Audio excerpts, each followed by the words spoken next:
Guys, welcome to another video. आज की जो वीडियो रहने वाली है बहुत ही इंपॉर्टेंट टॉपिक के ऊपर, जिसे अपन कहते हैं सेक्टर रोटेशन।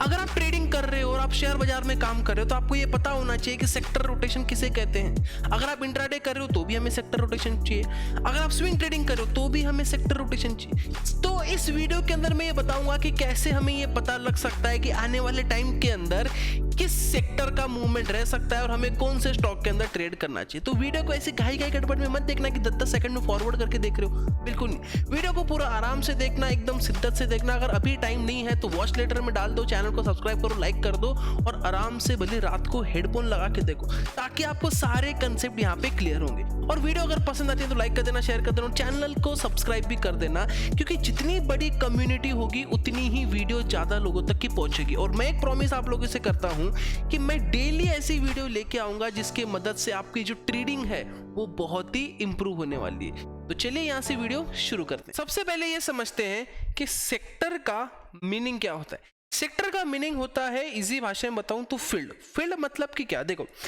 अगर मानो मैं बोलूं कि मैं टाटा स्टील बाय कर रहा हूं, तो ये टाटा तो कंपनी हो गई, लेकिन ये स्टील क्या है, स्टील सेक्टर हो गया, राइट। अगर मैं बोलूं कि मैं बाय कर रहा हूं सन फार्मा, तो ये फार्मा कौन सा फील्ड है भैया, ये तो फार्मास्यूटिकल है, तो ये फार्मा क्या हो गया, सेक्टर हो गया। मैं बाय कर रहा हूं टाटा पावर, करेक्ट।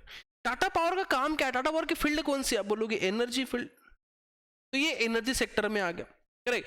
मैं बोलूं कि भैया मैं टीवी 18 बाय कर रहा हूं, तो टीवी 18 ही तो कंपनी हो गई, ये स्टॉक हो गया, लेकिन ये किस चीज की कंपनी है, किस चीज की स्टॉक है, कि इसका काम क्या है, तो आप बोलोगे नहीं यार ये तो मीडिया कंपनी है, तो ये क्या हो गया, मीडिया एक सेक्टर हो गया। तो सेक्टर का मीनिंग क्या होता है, सेक्टर का मीनिंग होता है फील्ड, कि वो कौन से फील्ड से काम कर रहा है। अब मार्केट देखो कैसे बिहेव करता है, सेक्टर किस तरीके से बिहेव करता है, ये चीज समझनी है। कभी भी मार्केट के अंदर ये नहीं होता कि मार्केट देखो अगर मानो नीचे गिर रहा है ना, तो कभी ये नहीं होगा कि नहीं यार मेटल भी नीचे गिर गया, यार मीडिया भी नीचे गिर गया, करेक्ट, रियलिटी भी नीचे गिर गया, मतलब कि रियल एस्टेट नीचे गिर गया, फिर उसका फार्मा नीचे गिर गया, एनर्जी नीचे गिर गया, फाइनेंस नीचे गिर गया, करेक्ट। ये सारे सेक्टर एक साथ नीचे नहीं गिरते। ये कब गिरते हैं, जब मानो मार्केट क्रैश हो जाता है, तब सारे के सारे नीचे आएंगे, उससे अपन कहते हैं क्रैश। एज यूजुअल जो मार्केट की जो मूवमेंट होती है वो किस तरीके से होती है, मार्केट ऊपर गया नीचे, करेक्ट। तो यहाँ पे कुछ सेक्टर भागे, जैसे कि मानो मेटल भाग गया, फार्मा भाग गया, एफएमसीजी भाग गया, तो कुछ सेक्टर क्या हो गए, डाउन हो गए। तो हमेशा ट्रेडिंग इस हिसाब से चलती है कि कभी मार्केट ऊपर गया, कभी मार्केट नीचे गया, तो कोई सेक्टर ऊपर जाएंगे तो कोई सेक्टर डाउन जाएंगे। तो हमें यह पता होना चाहिए कि ये कौन से सेक्टर है जो कि अपसाइड जा सकते हैं। तो आई होप अभी आपको ये समझ में आ गया होगा कि सेक्टर किसे बोलते हैं। अब समझते हैं कि रोटेशन का मीनिंग क्या होता है। रोटेशन का मीनिंग ये होता है कि not every time, not daily her sector ऊपर जाएगा। मान लो मैंने एफएमसीजी में ट्रेड बनाया, मैंने एफएमसीजी स्विंग ट्रेड बनाया, एफएमसीजी में स्विंग ट्रेड बनाने के बाद एफएमसीजी 2 दिन के अंदर 10% भागा। मान लो मैंने आईटीसी, ब्रिटानिया, ये सारे स्टॉक क्या हो गए, ऊपर भाग गए। अब मेरे दिमाग में क्या आया कि नहीं यार एफएमसीजी बढ़िया स्टॉक है, मैं एफएमसीजी में ट्रेड करूंगा। मैंने फिर से ट्रेड बनाया, अब एफएमसीजी भाग नहीं रहा, क्या कह रहा हूं, अब एफएमसीजी भाग नहीं रहा। अब कौन सा भाग रहा, भैया टाटा स्टील भाग रहा है। ऐसा क्यों, बिकॉज इसका रोटेशन एंड हो चुका है। अब किसका रोटेशन शुरू है, अब स्टील का रोटेशन शुरू है। तो अगर आप यहां ट्रेड करोगे तो आप यहां पे रॉन्ग हो, आप चाहे कितनी भी एनालिसिस करो, ये किसी काम की नहीं, ये बकवास हो गई।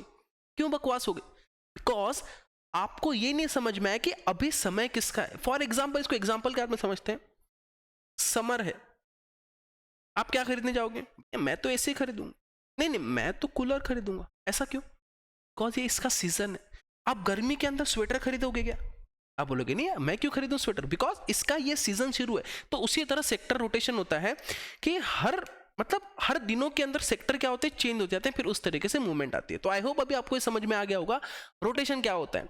अब इसको एनालिसिस कैसे करते हैं, ये समझेगा कैसे, राइट, इसको एनालिसिस करते हैं। तो इसके लिए अपने को जाना पड़ेगा ट्रेडिंग व्यू पे।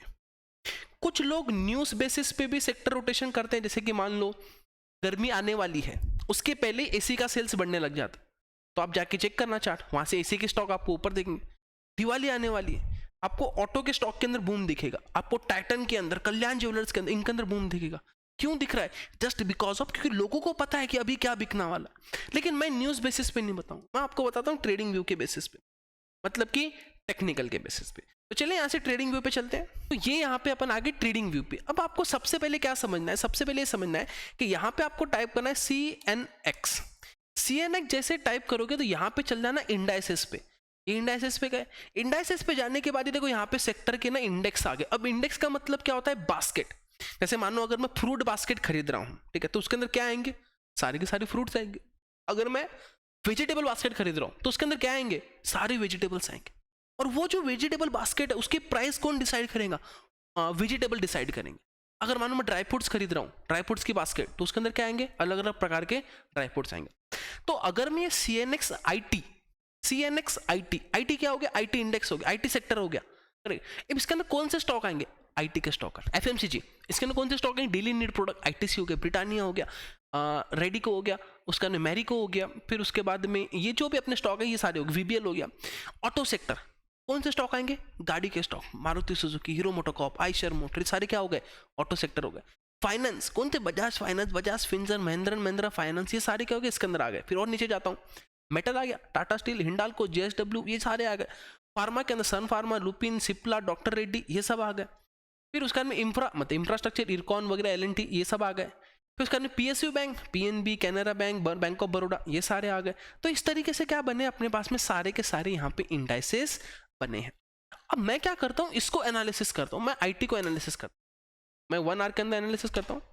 मुझे क्या दिख रहा है, IT के अंदर एक जस्ट अभी एक ब्रेकआउट आई है, देखो यहाँ पे दिख रहे हैं, यहाँ पे एक ब्रेकआउट आई है, निफ्टी IT के अंदर ब्रेकआउट है। आप समझ रहे हो, निफ्टी IT के अंदर 1 आवर के टाइम फ्रेम पे। अब 1 आवर के जो टाइम फ्रेम होती है 2-3 दिन की ट्रेड होती है। आप समझ रहे हो क्या बोल रहा हूँ मैं, 2-3 दिन की ट्रेड। तो मेरे को क्या समझ में आ गया कि आने वाले 2-3 दिन के अंदर IT के अंदर बूम रह सकता है। चलो ठीक है, अब मेरा काम क्या है, IT के स्टॉक निकालो। देखो अभी स्टॉक कैसे मिलते हैं, मेरे को नहीं पता TCS के अंदर क्या हो रहा है, आप समझो, मुझे नहीं पता। TCS निकाला, अरे इसके अंदर तो ब्रेकआउट आ गया। आप समझो, मेरे को पता ही नहीं है भाई कि इसके अंदर ब्रेकआउट आया है कि नहीं, मेरे को कुछ नहीं पता है। अब मैं दूसरा, अब इसके अंदर ब्रेकआउट हो चुका है, अब मैं कौन सा यूज करूंगा, मैं विप्रो सर्च कर लेता हूँ। अरे विप्रो के अंदर आने वाला है, आप समझ रहे हो, देखो ऑटोमेटिक स्टॉक मिल रहा है, ऑटोमेटिक विप्रो के अंदर आ सकता है, मिल गया स्टॉक। अगर इसके ऊपर निकलेगा तो अपन इसको बाय कर सकते हैं। अगर आपको ये स्टॉक बढ़िया नहीं लग रहा तो दूसरा स्टॉक सर्च करो, इन्फोसिस एक डालो, ये लो भैया इन्फोसिस, इसके अंदर भी ब्रेकआउट आ सकता है। आप समझ रहे हो क्या कह रहा हूँ मैं, समझ रहे हो, देखो क्या गया इन्फोसिस। अगर ये लेवल ब्रेक होती है तो क्या आएगा, यहाँ से अपसाइड मूवमेंट आ सकती है। अब मैं दूसरा इंडेक्स एनालिस करता हूँ, देखो मैं CNX पे गया, इंडाइसेस पे क्लिक किया, फिर मैं आता हूँ यहाँ पे FMCG पे, मैंने FMCG का स्टॉक निकाला। FMCG में, अरे यार FMCG में तो बढ़िया ब्रेकआउट आ गई। आप समझ रहे हो, FMCG में बढ़िया ब्रेकआउट आ गई, FMCG ऊपर जा सकता है। अरे भैया FMCG अगर ऊपर जाएगा तो उसके स्टॉक निकालो ना। अब आप बोलोगे कि भैया मेरे को तो ना स्टॉक ही नहीं पता, कुछ नहीं करना है ना भाई, गूगल बाबा है, इसको परेशान करो। देखो stock list of FMCG sector, ये लो आ गया। क्या दिक्कत है, ITC सबसे पहला, चार्ट ओपन करो उसका, अभी इतना काम आपको करना पड़ेगा, राइट। ITC ये लो, ब्रेकआउट आ गया, बनाया यहाँ पे ट्रेड, एक एग्जांपल दे रहा हूँ, बनाओ यहाँ पे ट्रेड, लगाया SL, ये आ गया। लेकिन आपको एकदम फ्रिक्वेंटली किस तरीके से स्टॉक्स मिल गए, एकदम इजी तरीके से, कोई दिमाग वाला काम नहीं। फिर यहाँ पे आपको ये बढ़िया नहीं लग रहा, हिंदुस्तान यूनिलीवर भाग चुका है, नेस्ले इंडिया छोड़ो, वरुण बेवरेज देखो, अभी वरुण बेवरेज के अंदर देखो आगे VPL मिल गया एकदम प्रॉपर, इसके अंदर भी ब्रेकआउट आ सकता है क्योंकि FMCG भाग चुका है। FMCG बुलिश है, तो ऑब्वियसली बात है किसके अंदर मूवमेंट आएंगे, FMCG सेक्टर के अंदर। तो इस तरीके से क्या कर सकते हैं अपन, स्टॉक्स को फाइंड आउट कर सकते हैं। अब आप अपना यहाँ पे सेटअप अप्लाई कर सकते हो, अगर आप चार्ट पैटर्न पे काम करते हो तो आप चार्ट पैटर्न के हिसाब से काम करो। क्योंकि अगर मैं यहाँ पे सर्च करूँ, जैसे कि फॉर एग्जांपल इंडाइसेस, और मैंने यहाँ पे लगाया एनर्जी, तो आज एनर्जी भी देखो, एनर्जी में मेरे को कुछ नहीं दिख रहा, ना ही बुलिश है ना ही बियरिश है, तो कुछ फायदा नहीं है, इसको देख के भी कुछ फायदा नहीं है। तो इस तरीके से क्या है, अपन सबसे पहले आप एनालिसिस करो इंडाइसेस को, ओके, इंडाइसेस को एनालिसिस करो, फिर उसके बेसिस पे स्टॉक्स फाइंड आउट करो, तो आपके जो ट्रेडिंग है वो बहुत ही यहाँ पे इजी हो जाएंगी, और यहाँ पे चांसेस है कि आपके जो स्टॉक सिलेक्शन है वो एकदम प्रॉपर हो जाएंगे। आई होप ये जो वीडियो है ये आपको एकदम पसंद आई होगी। बहुत छोटा टॉपिक है लेकिन बहुत ही इंपॉर्टेंट टॉपिक है, इसके मदद से आप अपना स्टॉक सिलेक्शन यहाँ पे बहुत ही तगड़ा कर सकते हो। और बस वीडियो अगर पसंद आती है तो लाइक कर देना, शेयर कर देना, और चैनल को सब्सक्राइब करना मत भूलना। चलिए मिलते हैं नेक्स्ट वीडियो में।